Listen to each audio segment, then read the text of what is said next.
Hello friends, today I am going to take a class on dengue fever. What is dengue? Dengue is a self-limiting benign febrile condition. It is also known as breakbone fever. It is a mosquito-borne tropical disease mainly caused by the mosquito bite. It is otherwise called breakbone fever because it is associated with muscle and joint pain. It is caused by a mosquito called the female Aedes aegypti mosquito, which transmits the dengue virus to humans. It is also caused by 4 strains of dengue viruses. If you see the incidence, each year it is more prevalent in cities with high population density and very common during winter season and after a rainy season. During any rainy episodes, you find this very common. In India, in children there are 2 million hospitalizations we see and 42,000 deaths. Worldwide, there are 55 million cases, of which 5 million cases require hospitalization, and 2.5% of the hospitalized children they die, and without treatment the fatality rate is 20%. If we look into the etiology, if we see, it is caused by 4 strains, that is dengue 1, dengue 2, dengue 3 and dengue 4 serotypes. And this mosquito is the principal vector which causes the disease. The speciality of this mosquito is that it lives indoors and bites hosts during daytime. And this virus multiplies in the salivary glands, and the incubation period is about 3 to 10 days. This mosquito has a short flight range. There are 3 forms of dengue fever of this disease. The first one is a classical dengue fever. The second one is a dengue hemorrhagic fever. And the third one is a dengue shock syndrome. Now we will go into detail on each one. First, before we go on to the conditions, we'll go on to the pathophysiology as to what happens during this dengue fever. The pathophysiology is any infection when the dengue virus, when the Aedes aegypti mosquito bites, it injects the virus into the human bloodstream, and this virus, it enters the blood vessel and it causes inflammation of the blood vessel, resulting in increased vascular permeability. What is increased vascular permeability? Increased vascular permeability is normally the intravascular compartment is intact. It does not allow the plasma which is inside the blood vessel to flow out. Because the permeability is lost, because there is inflammation, the permeability, the ability to retain or keep the plasma inside the blood vessel is lost. Therefore, plasma escapes or leaks out through the blood vessel and the blood volume reduces, resulting in hypovolemia. If hypovolemia is not treated, children can go into shock following death. There is also thrombocytopenia because all the blood components, the RBCs, the platelets especially, it also escapes out and it results in thrombocytopenia or decreased platelet count, which leads to platelet helps in increasing, as you all know, that it prevents bleeding. Therefore, it results in coagulopathy, that is inability to prevent or reduce bleeding. It also results in disseminated intravascular coagulation, severe bleeding leading to death.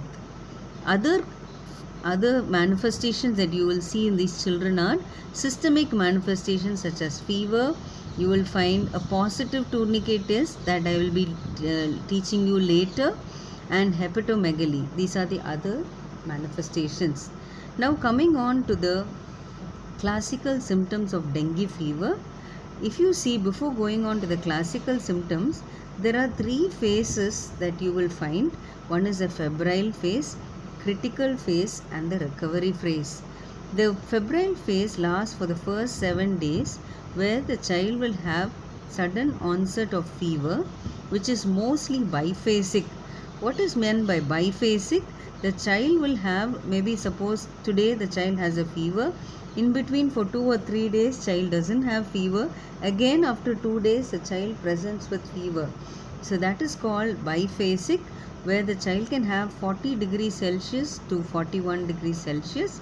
They can have anorexia, vomiting, pains and aches over the muscles and bones. They can have pain over the forehead, that would be severe, photophobia, and maculopapular rash can be seen. The second form is the dengue hemorrhagic fever. This is another serious phase where they can have, this can occur during the critical phase, which is the next phase which can occur the next 2 days. This can be associated with thrombocytopenia. Children can present with bleeding because of the increased capillary permeability. They can present with bleeding from the nostrils, that is epistaxis. They can have abdominal pain, tenderness over the abdomen, epigastric discomfort. They can have hepatomegaly, prolonged bleeding, petechiae, and tourniquet test. What is tourniquet test? When you tie the BP cuff around the arm and you inflate it and leave it for some time, they will be in 1 centimeter of 1 centimeter you will find 10 to 20 petechiae. That is called as positive tourniquet test, which is positive in dengue hemorrhagic fever. The next form is the dengue shock syndrome, where the child will present, as I already told you, dengue infection, it can lead to hypovolemia and shock. So children usually present with cool, blotchy in shock, just like how you find symptoms of shock. Child will present with cool, blotchy, congested skin. They can be extremely lethargic and restless. They can have abdominal pain. The BP, when you check, they will have a narrow pulse pressure. Pulse pressure is the difference between the systolic and the diastolic pressure. Normally it has to be between 40, but you will find it less than 20. That is around 60 by 50 or 40 by 30. That is called as narrow pulse pressure. Hypotension and other signs of shock. So there are 2 phases I told. One is febrile phase, second one is critical phase. The third phase, if the child recovers and comes out, by the 8th or 10th day, the child will go into the recovery phase. Now the next one is diagnosis. Diagnosis, if you see, we can diagnose by history. History we mainly collect about the state from which they come, or the area or the place in which, because dengue is mostly endemic or it occurs in particular areas, so we need to ask history about that. Number 2, whether we have to ask about the environment history, whether there's about the environment, whether it is clean, whether there are mosquitoes around. And then the second one is physical examination. When you do a physical examination, we need to assess for maculopapular rash. We need to look for any abdominal pain or tenderness. We need to look for any lymph nodes, fever, or these are the things that we need to look, any petechiae. Third one is thrombocytopenia. Usually we do a platelet count, which will tell whether the child has any thrombocytopenia. Tourniquet test, as I already told, it will be positive in dengue hemorrhagic fever. Leukopenia, where the leukocytes will be less. Occult blood in stool. Some children, if they have bleeding, they can have occult blood in stools. APTT and PT levels, these will be deranged if there is dengue hemorrhagic fever. It can be prolonged. Platelet APTT and PT are nothing but they are plasma thromboplastin levels, which are nothing but these prothrombin levels, where these levels are those which help if the, mainly I told you thrombocytopenia is where platelets are less. Platelets help in reduce, the function of platelet is to prevent or reduce bleeding, control bleeding. Here, because the platelets are less, the APTT or the prothrombin levels which help in controlling bleeding are extended or prolonged, therefore resulting in bleeding.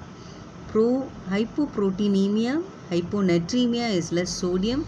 Increased SGPT. SGPT any hepatomegaly, liver enlargement, they can have increased SGPT is nothing but the liver enzymes that can be elevated, and chest radiograph sometimes will show an evidence of pleural effusion.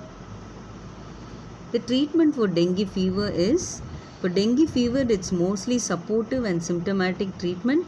For fever you need to give antipyretics like paracetamol. You need to give tepid sponging if there's high grade fever. Monitor the vital signs and the intake output. We need to encourage more fluids in children with dengue fever. Coming on to the treatment for dengue hemorrhagic fever, oral fluids can be administered if the child, how much ever the child can take. Antipyretics such as paracetamol can be given. Dengue hemorrhagic fever, we need to monitor for shock. We can replace, because they have bleeding, we can replace with plasma expanders. We can give fresh frozen plasma, administer that. Monitor the vital signs to look for any hypotension. Monitor the intake output chart. Blood transfusion, we can transfuse blood at 10 ml per kg body weight. Oxygen can be administered, and sedation if they are very restless. Coming on to dengue shock syndrome, the treatment for dengue shock syndrome is rapid volume replacement of ringer lactate or normal saline as bolus. IV bolus has to be given 10 to 20 ml per kg. We need to give 1 or 3 times also we can give the bolus if the child's BP is not recordable. Oxygen can be administered. We need to administer FFP of fresh frozen plasma or platelet transfusion if there is significant thrombocytopenia. Monitor the vital signs and intake output of the child, and electrolytes such as hyponatremia and other things have to be corrected. The nursing management are, first one is oxygenation, give adequate oxygen for the child to prevent shock. Number 2, assist in intubation and ventilation if the child has an altered sensorium. Number 3, position adequately, vitals have to be checked, especially you need to look for BP and tachycardia, that will indicate a sign of shock. Monitor the intake and output chart, because any low urine output is suggestive of shock. Glasgow Coma score has to be checked, because in shock they can have altered sensorium. Circulatory perfusion, look at the capillary perfusion, mainly the capillary perfusion rate, it has to be normal. The CRT has to be, capillary refilling time should be less than 2 seconds, so we have to monitor that. We have to check, administer more fluids. Normally we give 4 to 6 ml per kg body weight.